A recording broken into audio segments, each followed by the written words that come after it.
നമസ്കാരം. ഇന്നത്തെ ഈ വീഡിയോയിൽ തിരുവാതിര നക്ഷത്രക്കാരുടെ 2025 ഫെബ്രുവരി മാസത്തെ സമ്പൂർണ്ണ മാസഫലത്തെ പറ്റിയാണ് പറയുന്നത്. തിരുവാതിര നക്ഷത്രക്കാരെ സംബന്ധിച്ച് ഈ മാസം ആദിത്യൻ അഷ്ടമത്തിൽ സഞ്ചരിക്കുന്നതിനാൽ ഉദ്യോഗസ്ഥർക്ക് പരീക്ഷണങ്ങളുടെ കാലമാണ്. കൃത്യനിഷ്ഠ പാലിക്കാൻ ബുദ്ധിമുട്ടും. ദൗത്യങ്ങൾ നിർവഹിക്കുന്നതിൽ പാളിച്ചകൾ വരാം. അന്യദിക്കിൽ താൽക്കാലികമായിട്ടാണെങ്കിലും ജോലി ചെയ്യേണ്ട സ്ഥിതി ഉണ്ടാവും. ചെറുകിട സംരംഭങ്ങളിൽ നിന്നും ഏജൻസികളിൽ നിന്നും ആദായം ഉണ്ടാവും. സംഘടനകളിൽ തർക്കങ്ങൾ ഉയരാൻ സാധ്യതയുണ്ട്. മക്കളുടെ പഠിപ്പിൽ വളരെയധികം ശ്രദ്ധ വേണം. സാഹസകർമ്മങ്ങളിൽ ഈ മാസം ഒരിക്കലും മുതിരരുത്.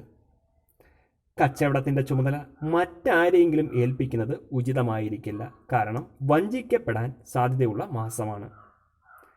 ചിലവുകളിൽ നിയന്ത്രണം വേണ്ടതുണ്ട്. സാമൂഹ്യ മാധ്യമങ്ങളിൽ കൂടുതൽ സമയം ചെലവഴിക്കും. തൊഴിൽ യാത്രകൾ വേണ്ടിവരുന്നതാണ്. ദോഷശമനത്തിനും ഗുണവർദ്ധനവിനുമായി ദേവീ സങ്കല്പത്തിലുള്ള പ്രാർത്ഥനകൾ നടത്തുക. കൂടാതെ ദേവീ ക്ഷേത്ര ദർശനവും ചെയ്യുക. ഈ വീഡിയോ നിങ്ങൾക്ക് ഉപകാരപ്പെടും എന്ന് വിശ്വസിക്കുന്നു. ഇതേപോലുള്ള വീഡിയോകൾക്കായി ഈ ചാനൽ സബ്സ്ക്രൈബ് ചെയ്യുക. കൂടാതെ ബെൽ ഐക്കൺ എനേബിൾ ചെയ്യുക. നന്ദി, നമസ്കാരം.